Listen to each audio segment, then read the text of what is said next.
Nós estamos nessa série chamada Fundamental. É uma série baseada no credo apostólico e nós estamos entrando hoje na quarta parte, na quarta reflexão dessa série.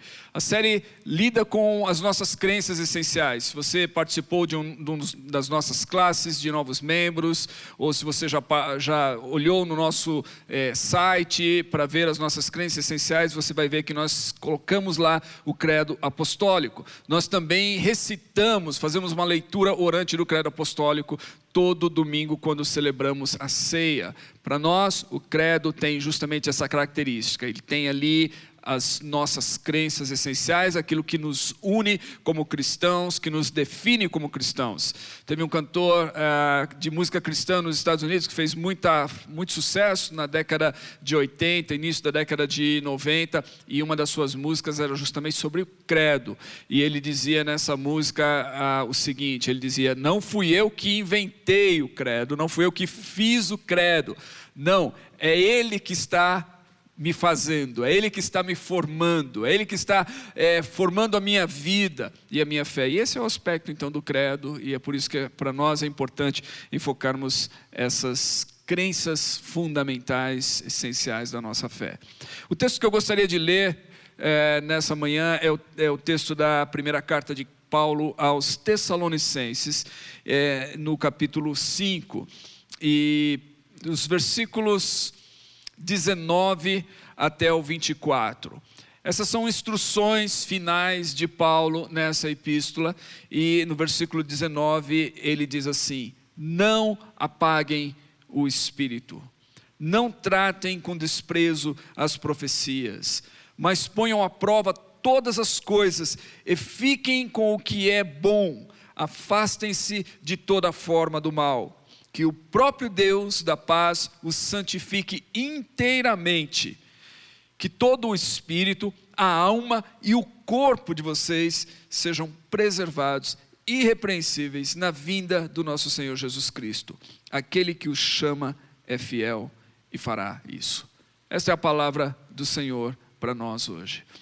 Eu venho de uma tradição, eu costumo dizer, pentecostal. De fato, as minhas lembranças de fé e de expressão de fé da minha infância tem a ver com o movimento pentecostal. Eu lembro da minha mãe de joelhos, orando a Deus, clamando a Deus, intercedendo a Deus e muitas vezes irrompendo numa língua estranha que chamava a minha atenção, a minha curiosidade, despertava a minha curiosidade. E eu me lembro quando criança, participando disso, muitas vezes eu queria imitar a minha mãe, né? Criança gosta de imitar às vezes os pais e tudo mais, então eu estava lá ao lado da minha mãe, eu queria imitá-la nesse falar em línguas estranhas dela durante a sua oração, o seu momento com Deus, e ela ficava brava comigo depois. Ela falou: não faça isso, você está fazendo, está zombando de algo espiritual, de algo sério. É lógico, eu era criança, eu não entendia, mas essas são as minhas primeiras experiências e mais antigas experiências de fé, ver a minha mãe orar, ou então participar de cultos na igreja pentecostal e ter os momentos de oração e muitas pessoas então falando nessas línguas estranhas, e quando, à medida que eu fui crescendo, me diziam assim: isso é o Espírito Santo, isso é a linguagem do Espírito Santo, o falar em línguas, né?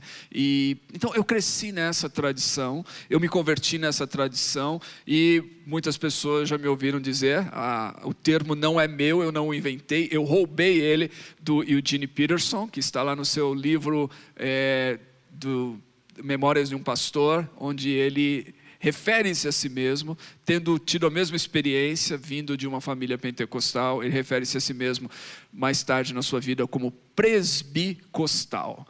Então eu tenho essa característica, né? Eu venho desse legado pentecostal, mas à frente na minha vida no seminário eu acabei expandindo um pouco a minha visão da fé, e a maioria dos meus professores eram presbiterianos. Eu fui atraído então por esse aspecto mais tradicional e conservador da fé cristã, e hoje eu sirvo como pastor numa igreja batista. Coisas curiosas, os caminhos misteriosos da providência, né, de Deus que nos trouxe aqui. Mas o Espírito Santo então durante toda a minha vida eu posso dizer que ele faz parte de certa forma.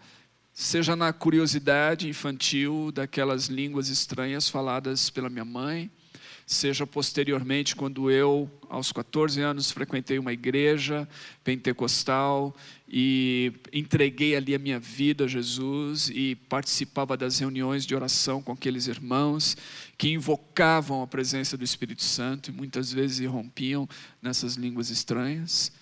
Na minha busca pela experiência, na minha busca por esse batismo com o Espírito Santo e eventualmente numa experiência pessoal, e mais tarde então estudando a teologia do Espírito Santo no seminário e ao longo da vida.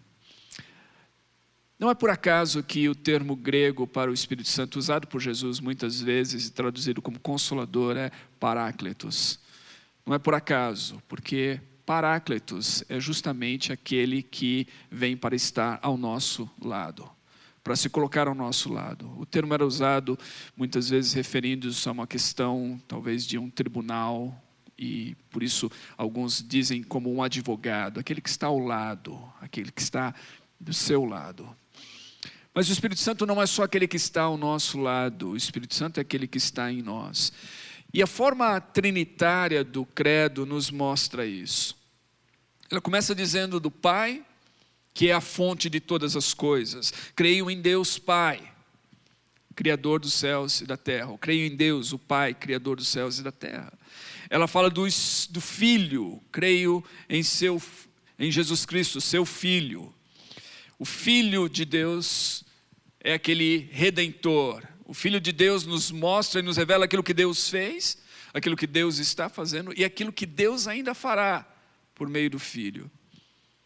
Mas o credo não para aí.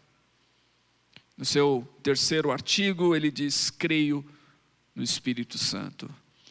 E o Espírito Santo, então, traz esse Deus que é a fonte de tudo, esse Deus que manifestou-se por meio do seu Filho, encarnado nesse mundo, que viveu entre nós e que morreu por nós e que foi ressuscitado e que está assentado ao lado do Pai, intercedendo a nosso favor. O credo fala do Espírito Santo, que é o Deus que está em nós, o Deus que vive em nós, o Deus que faz morada em nossos corações, como cantamos nesta manhã, o Deus que vive em nós. Cranfield diz: Deus não apenas dirige a nós a sua palavra, mas entra em nós como o Espírito, a fim de nos capacitar para ouvir a sua palavra. A presença do Espírito Santo em nós é fundamental para a nossa relação com Deus. E é por isso, e é apropriado então, que nesse terceiro artigo do credo apostólico, nós entremos aqui na prática e na vida cristã em si. Nós encontremos aqui nesse terceiro artigo não só o Espírito Santo, mas decorrente do Espírito Santo, da crença e da pessoa do Espírito Santo, nós encontramos a Santa Igreja Católica, nós encontramos a comunhão dos santos, nós encontramos o perdão dos pecados, nós encontramos a ressurreição do corpo e a vida eterna. Nós encontramos aqui a vida cristã que se desdobra diante de nós a partir da presença do Espírito Santo. Espírito Santo. A primeira palavra é Espírito. Espírito. Os termos bíblicos, ou o termo bíblico, o termo hebraico para Espírito, encontrado lá em Gênesis, pode ser traduzido também como fôlego, hálito e até mesmo como vento. Esse aspecto, então, da imaterialidade de Deus, da invisibilidade de Deus, o fôlego da vida. A diferença entre aqueles que estão vivos e aqueles que estão mortos é justamente essa. Os vivos respiram, os mortos deixaram de respirar. Morrer é você deixar de ter fôlego, é perder o fôlego, é o último respirar seu, é justamente o momento da morte. O vento. movimento, ação, poder, força. Então, quando nós falamos de Espírito, nós estamos falando desse aspecto divino, do Deus em ação, do Deus em movimento, do Deus que dá vida, do Deus invisível. Espírito Santo. Espírito Santo. Muitas vezes nós esquecemos desse aspecto. Ele é Espírito Santo. O santo do Espírito é justamente aquilo que fala da sua divindade. O Espírito é o próprio Deus, e Deus, na escritura hebraica, é o santo de Israel. Deus é santo. O Espírito Santo é Deus. Nós não podemos controlar o Espírito Santo como nós não podemos controlar Deus. Nós não podemos manipular o Espírito Santo como nós não podemos manipular Deus. A única coisa que nós podemos fazer diante do Espírito Santo é nos submeter a Ele. É permitir-nos sermos controlados por Ele, sermos guiados por Ele. É interessante que os celtas, quando foram evangelizados, quando o cristianismo chegou até eles, e eles começaram então a entender a mensagem cristã e esses fundamentais da fé, e eles se depararam com o Espírito Santo. E na literatura bíblica a gente vai ver o Espírito Santo representado de muitas maneiras, e uma delas é justamente como a pomba. Os celtas preferiram usar uma outra imagem para o Espírito Santo. E para os celtas o Espírito Santo era o ganso selvagem. E eles usaram essa imagem para o Espírito Santo do ganso selvagem justamente porque eles queriam salientar esse aspecto do Espírito como indomável. Algo que você não consegue domar, não consegue controlar para o seu próprio benefício. O Espírito Santo é essa força poderosa, esse Deus poderoso, diante do qual nós podemos apenas nos submeter. Algumas coisas que eu gostaria de pontuar para nós acerca do Espírito Santo. Daquilo que o Espírito Santo faz em nós e daquilo que o Espírito Santo faz por meio de nós. No texto que nós lemos, fala aqui que nós não devemos apagar o Espírito. E eu temo que muitas vezes, justamente por não entendermos a ação do Espírito e a pessoa do Espírito, e esse aspecto de que o Espírito é o próprio Deus, muitas vezes nós nos assustamos com algumas das suas manifestações e nós corremos o risco de extingui-lo.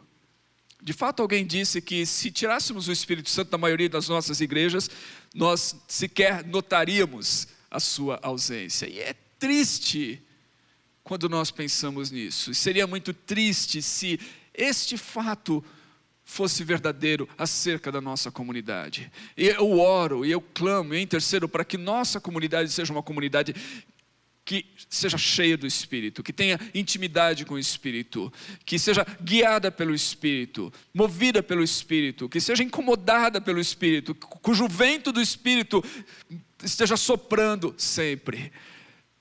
Que não venhamos extinguir o Espírito com medo da sua manifestação, ou do seu poder, ou da sua presença. Ele é Deus, Ele é indomável, Ele não pode ser controlado para o nosso próprio bel prazer, ou manipulado por nós.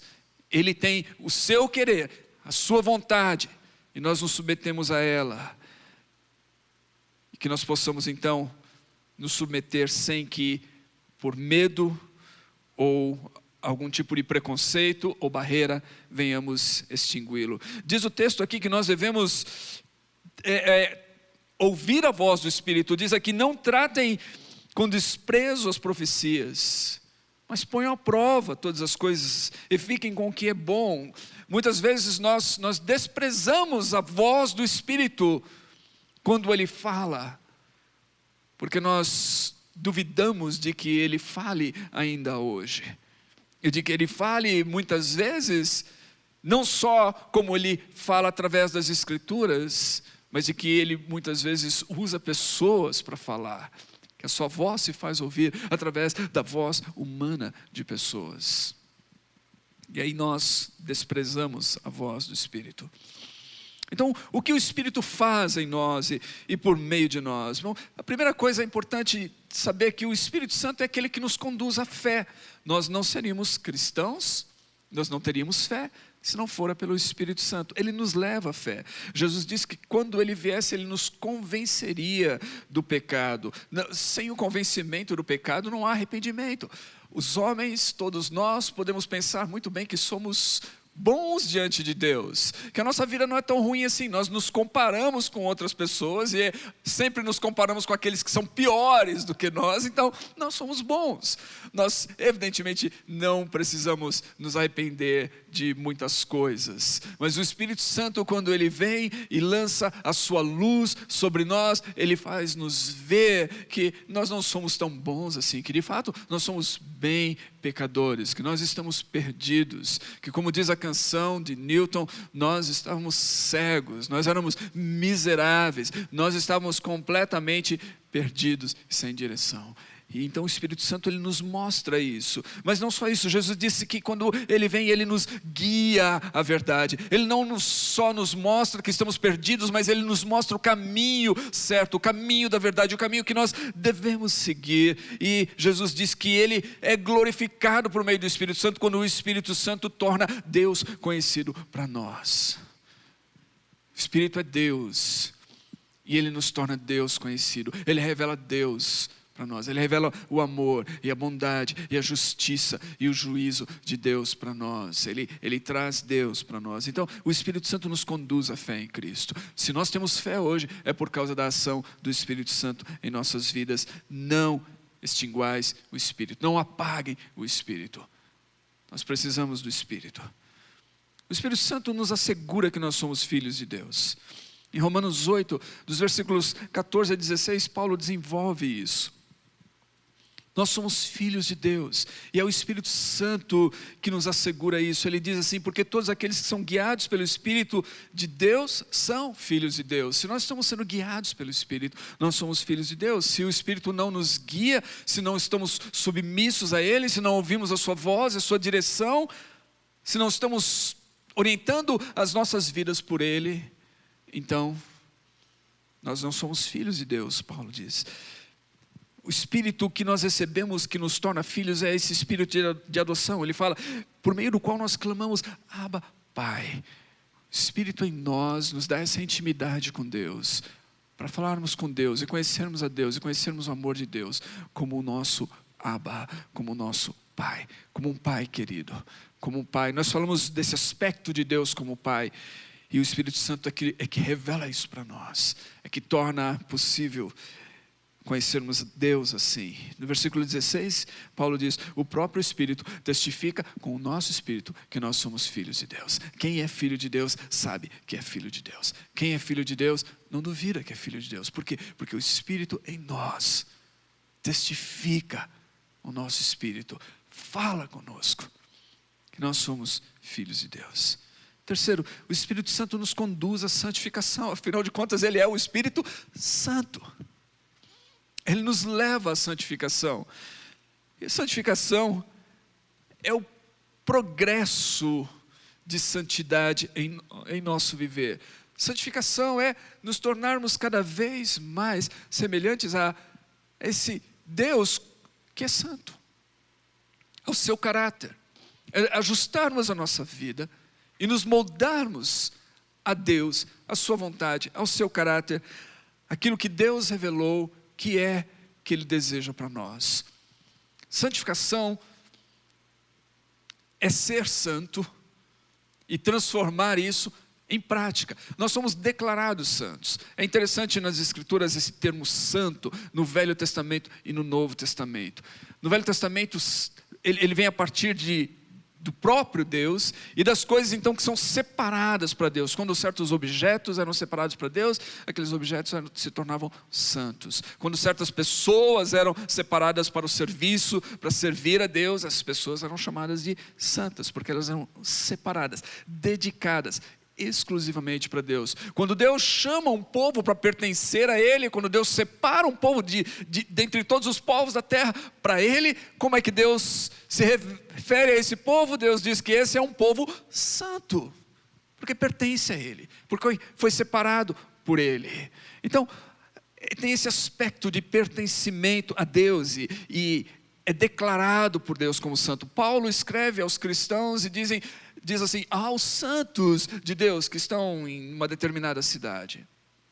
Então, nós somos santos porque pertencemos a Deus. Agora, há um processo de santificação, há um processo de nos parecermos cada vez mais com essa declaração que Deus faz acerca de nós como seu povo, como aqueles que pertencem a Ele. Esse processo de santificação, esse processo de transformação, esse movimento de crescimento em nossas vidas é obra do Espírito Santo. E isso acontece à medida em que nós nos submetemos à direção dele. Paulo escreve sobre isso na carta aos Gálatas, e quando ele chega lá no capítulo 5, ele fala como que se parece essa santificação. Ele diz que essa santificação se parece da seguinte maneira: quando nós produzimos, quando é visto em nós o fruto da nossa vida como fruto do Espírito Santo. E que fruto é esse? Paulo diz, o fruto do Espírito é amor, o fruto do Espírito é alegria, é paz, é paciência, é amabilidade, bondade, fidelidade, mansidão,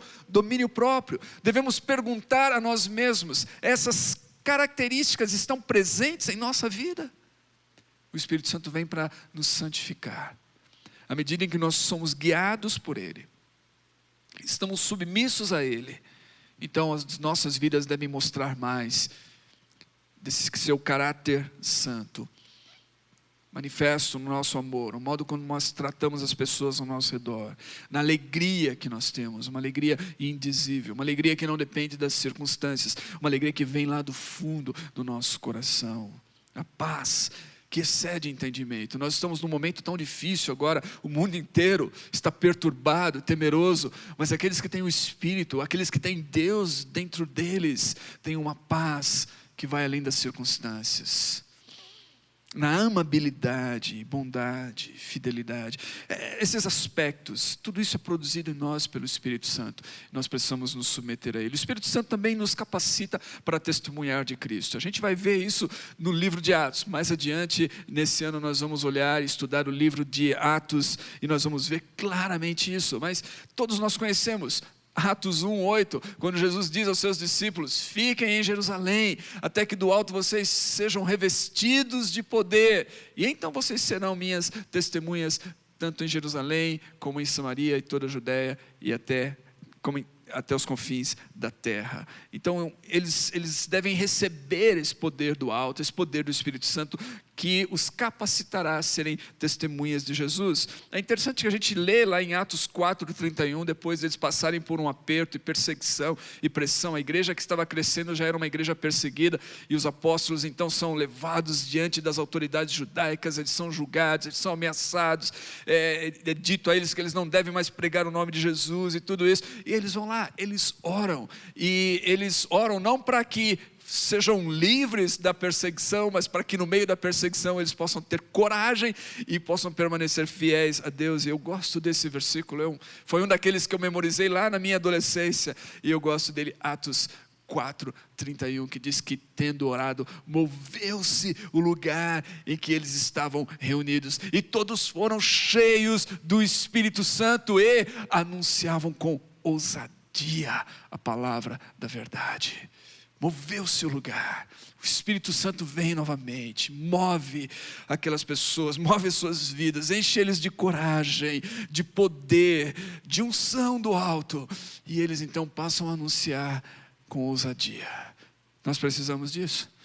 Se você tem dificuldades em anunciar Jesus, se você tem dificuldades em falar de Jesus, mais o Espírito Santo na sua vida, mais dependência dele. Jesus disse que quando nós fôssemos levados aos tribunais, nós não deveríamos nos preocupar acerca daquilo que nós iríamos falar, porque o Espírito Santo iria nos dar as palavras certas para falarmos naquele momento. Essa é a ação do Espírito Santo. O Espírito Santo também nos concede dons para o serviço na igreja, e Paulo desenvolve tudo isso lá na sua carta aos Coríntios, no capítulo 12, ele fala de diferentes tipos de dons, ele fala de diferentes tipos de ministérios, ele fala de diferentes formas de atuação e manifestação, e todas essas coisas, ele diz, tudo isso vem de um único Espírito, que Paulo diz assim, que distribui a cada um de acordo com a sua vontade.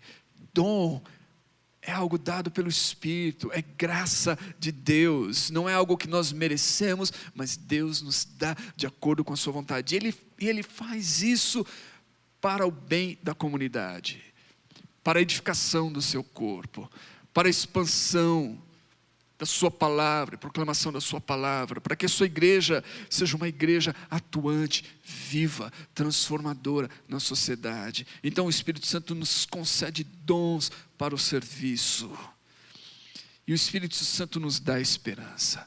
E nesse tempo que a gente está vivendo, uma das coisas que mais a gente precisa é esperança.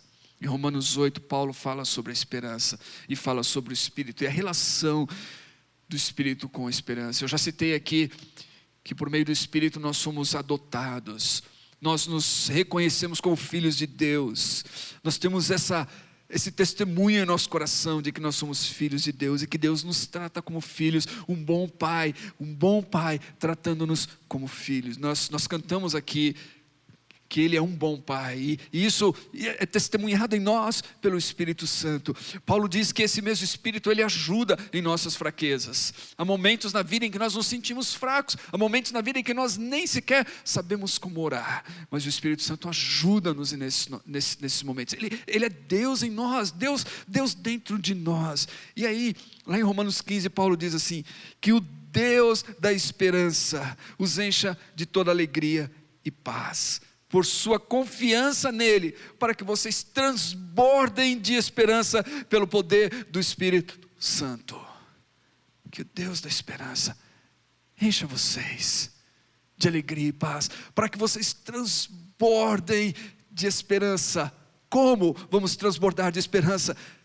Com o poder do Espírito Santo em nós, com o Espírito Santo em nós, com o hálito de Deus, com o fôlego de Deus em nossas vidas, nós podemos transbordar de esperança, nós podemos olhar para o mundo, para a história, nós podemos ler os jornais e ouvir as notícias, e nós podemos ter esperança que Deus é por nós, e se Deus é por nós, quem será contra nós?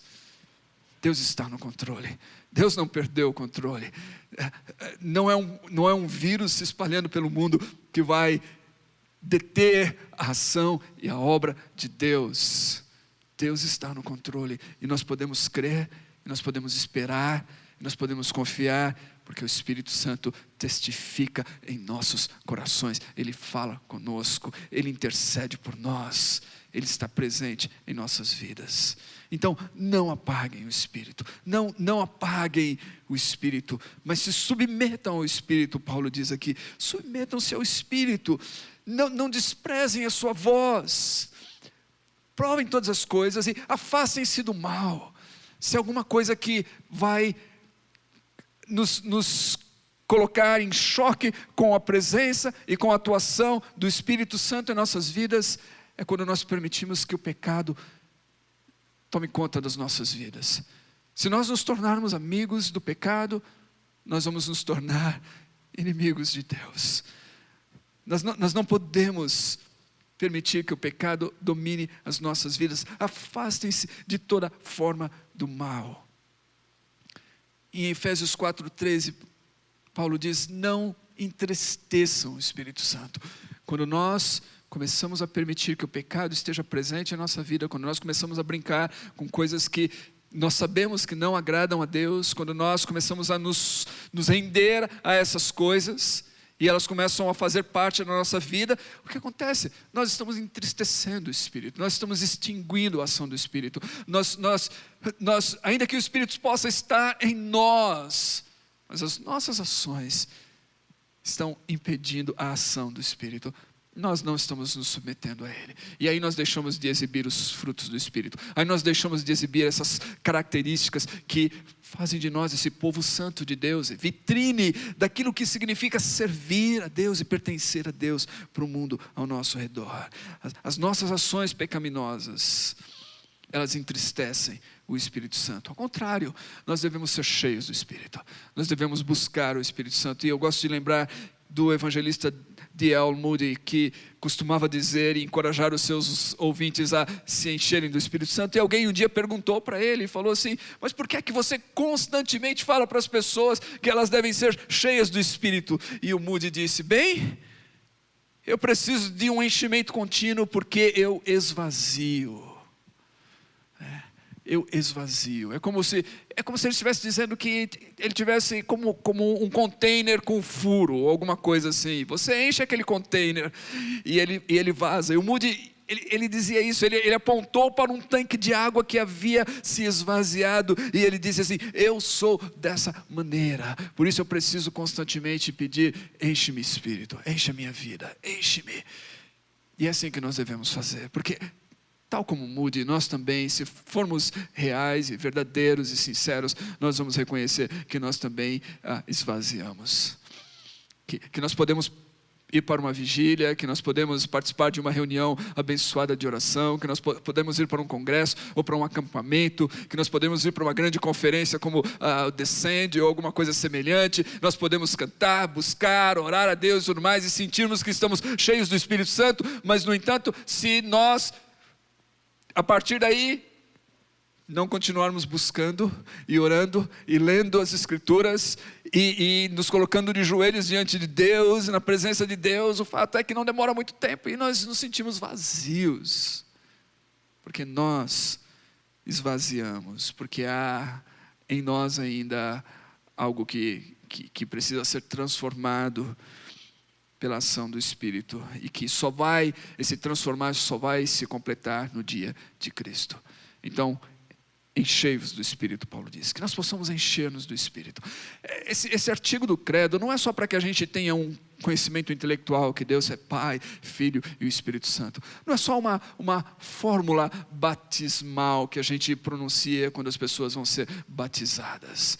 Esse conhecimento do credo, de que Deus é Pai, Filho e Espírito Santo, diz respeito às nossas vidas, diz respeito a um Deus que é fonte de tudo o que há, diz respeito a um Deus que é o nosso Redentor, que veio até nós, que morreu por nós numa cruz, que ressuscitou para que nós pudéssemos ter uma nova vida e uma esperança eterna, e que testifica tudo isso para nós, passando a viver dentro de nós. O Espírito Santo no credo quer dizer a experiência da nossa vida com Deus, muito além da nossa intelectualidade, muito além do nosso conhecimento. É Deus em nós, Deus vivendo em nós. Que nós possamos ser sensíveis então ao Espírito Santo, que nós possamos ser sensíveis à sua direção, à sua voz, que nós possamos nos submeter a Ele e que nós possamos buscá-lo sempre. Sejam cheios do Espírito Santo, disse Paulo.